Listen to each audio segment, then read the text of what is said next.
This channel does not promote any violent, harmful, or illegal activities. All content provided by this channel is meant for an educational purpose only. গতকাল পাঁচ কথায় আপনাদের train বেলাইন হওয়ার কথা বলছিলাম। রাজনীতিতেও দেখছি বেলাইন হয়ে যাওয়ার ঘটনা ঘটছে।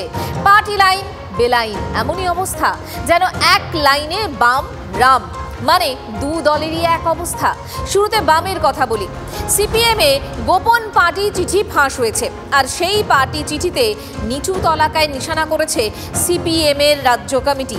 কোথায় কোথায় পার্টি লাইন বেলাইন হয়েছে বিগওয়ালে একটু বোঝানোর চেষ্টা করি আপনাদের। যেমন এই মুহূর্তে যে দেখা যাচ্ছে বিজেপির বিরুদ্ধে সংসদীয় নির্বাচনে লড়াই করার মনোযোগ কম ছিল। আরও কি দেখা যাচ্ছে, তৃণমূলের বিরুদ্ধে প্রচারে বেশি জোর পড়েছিল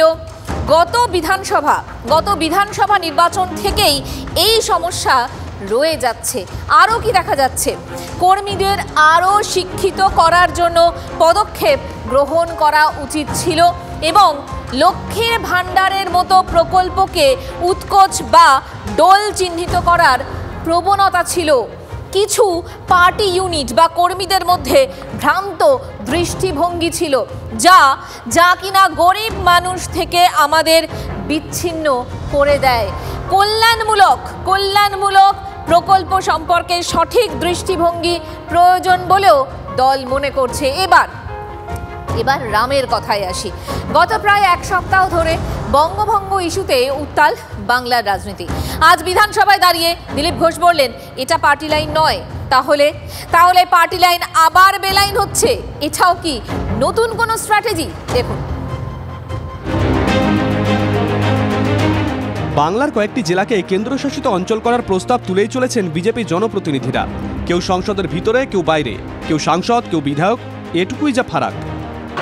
किशनगंज, अररिया, कटिहार, मालदा, मुर्शिदाबाद और पूरा संथालपना है, इसको यूनियन टेरिटरी बनाइए, नहीं तो हिंदू खाली हो जाएंगे। মানুষের যে চাহিদা তাকে আমরা সম্মান জানাতে আমরা বলছি এই জেলাকে কেন্দ্রশাসিত অঞ্চল করতে হবে। আজকে মুর্শিদাবাদ, নদিয়া, উত্তর দিনাজপুর, দক্ষিণ দিনাজপুর এবং মালদা যেভাবে অনুপ্রবেশ মায়ানমার, পাকিস্তান এবং বাংলাদেশ থেকে ঘটে চলেছে, তাতে আমাদের সনাতনীরা ভীষণভাবে আতঙ্কিত। আমাদের সাংসদ এবং অপর বিধায়ক যে বক্তব্য তুলে ধরেছেন, আমি এটাকে সম্পূর্ণই সমর্থন জানাই। বিজেপি নেতারা যত এই ধরনের দাবি তুলছেন, তত আক্রমণের ধার বাড়িয়েছে তৃণমূল। বিধানসভাতেও বিজেপিকে কটাক্ষ করতে ছাড়েননি মুখ্যমন্ত্রী মমতা বন্দ্যোপাধ্যায়। আগামী সোমবার বঙ্গভঙ্গ বিরোধী প্রস্তাব আনতে চলেছে শাসক শিবির। বাংলা ভাগের অপচেষ্টা করা হচ্ছে প্রস্তাবে উল্লেখ করেছে শাসক শিবির। সুকান্ত মজুমদারের নাম না করে তার কথাও প্রস্তাবে বলা হয়েছে। উত্তর পূর্বের সঙ্গে সংযুক্ত করা রাজ্যভাগের নামান্তর বলা হয়েছে প্রস্তাবে।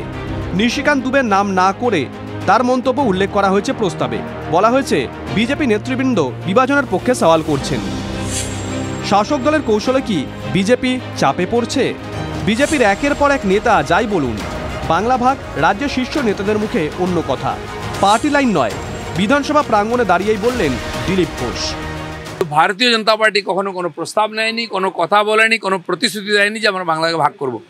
যারা বিজেপিকে বদনাম করে রাজনীতি করতে চাইছেন, তাদের উদ্দেশ্যটা বোঝা গেছে, তারা উত্তরবঙ্গের উন্নয়ন চান না।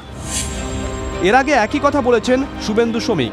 আমরা ভারতীয় জনতা পার্টি ডক্টর শ্যামাপ্রসাদ মুখার্জি 1947-এর 20 জুন এই হাউসে হিন্দুদের জন্য দিয়ে গেছিল পশ্চিমবঙ্গ।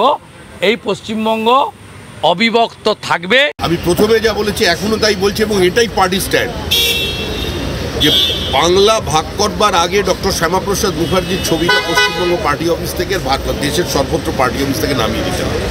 প্রশ্ন উঠছে, পার্টি লাইন তাহলে অমান্য হচ্ছে কিভাবে? উত্তরবঙ্গে উন্নয়ন না হওয়ার অভিযোগকেই হাতিয়ার করছেন বিজেপি নেতারা। আমরা আমাদের স্ট্যান্ড বলেছি তো, as a leader of opposition বলেছি, আমরা উত্তরবঙ্গের বঞ্চনা নিয়ে আমরা অত্যন্ত আমাদের কনসার্ন আছে। আমরা মানুষ বঞ্চিত, তাদের আওয়াজকে দাবিয়ে রাখা হয়েছে, তাই তারা কোনো না কোনোভাবে বলছেন। আমাদের মধ্যে অনেক নেতাও সেই বিষয়কে তুলে ধরেছেন।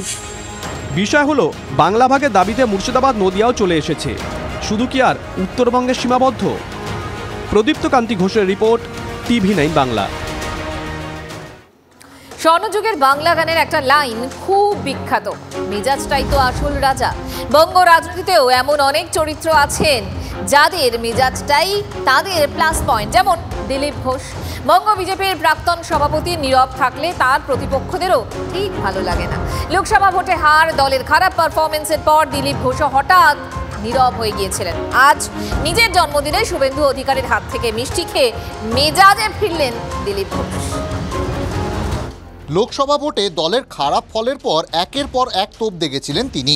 নিজের কেন্দ্র বদল থেকে রাজ্যের নেতৃত্ব সব নিয়েই স্টেপ আউট করেছিলেন প্রাক্তন রাজ্য সভাপতি, যা দেখে শুনে সবাই বলতে শুরু করেছিলেন রাজ্য বিজেপি শাখায় শাখায় ভাগ হয়ে গেছে।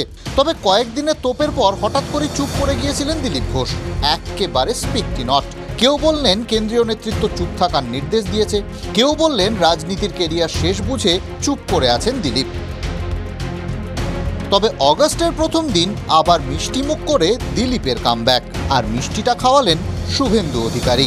বুধবার এসএসকেএম নিয়ে সোশ্যাল মিডিয়া একটা পোস্ট করেছিলেন, আর বৃহস্পতিবার সকালে পা রাখলেন বিধানসভায় বিরোধী দলনেতার আমন্ত্রণে।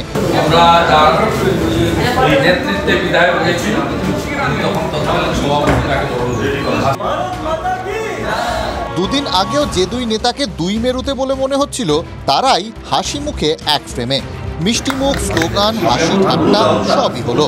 আর এই ছবিগুলো রাজ্য রাজনীতিতে তুলে দিল একটাই প্রশ্ন, জন্মদিনেই কি দিলীপ ঘোষের কামব্যাক? বিধানসভার নেতা মাননীয় শুভেন্দু আমাকে আমন্ত্রণ করেছিলেন জন্মদিন জেনে মিষ্টি খাওয়ার জন্য, সেই জন্য দুটো কাজই হলো। জন্মদিনে মিষ্টি খাওয়া হলো, সবার সঙ্গে দেখা সাক্ষাৎ হয়ে গেল, শুভেচ্ছা বিনিময় হলো, আপনাদেরকেও শুভেচ্ছা। ভোটের ফল প্রকাশের পর 14ই জুন বিধানসভায় গিয়েছিলেন দিলীপ ঘোষ, সেদিন একাই ছিলেন। তবে বৃহস্পতিবার একেবারে উল্টো ছবি, দিলীপ ঘোষ আবার মধ্যমণি। তাহলে কি শুভেন্দু দিলীপ দ্বৈরথের ইতি? লড়াকু নেতাকে সম্মান জানালেন সবাই, তবে কি কোনো পরিবর্তন আসন্ন? বঙ্গ রাজনীতিতে কামব্যাক হচ্ছে দিলীপ ঘোষের? আজকের এই ছবির পর, আজকের এই ঘটনার পর নিশ্চিতভাবে প্রশ্নগুলি উঠছেই। ক্যামেরায় দীপঙ্কর দাশগুপ্তর সঙ্গে সৌরভ গুহ, TV9 বাংলা, কলকাতা। শুভেন্দু অধিকারী ডাকলেন, দিলীপ ঘোষ গেলেন, শুভেন্দু অধিকারী মিষ্টি খাওয়ালেন, দিলীপ ঘোষ মিষ্টি খেলেন। আর এসব দেখে অগ্নিমিত্রা পাল কি বললেন? তিনি বললেন কোনো বিভেদ টিভেদ ছিল না, সবটাই গুজব। আজকে ইনভাইট করেছেন শুভেন্দুদা, যেভাবে আমরা আমাদের সম্মান দেখালাম দিলীপ দাকে, এটা থেকেই বোঝা যায় যে রিলেশনস আর অ্যাবসলিউটলি ফাইন। তৃণমূল তারা এইগুলোকে মানে কি বলবো, এটা নিয়ে কথা বলে তারা সম্পর্কগুলোকে নষ্ট করতে চায়, বাট আমাদের কিছু যায় আসে না, বিকজ আমাদের নেতৃত্ব সব একসাথেই রয়েছেন, ইউনাইটেড আছে।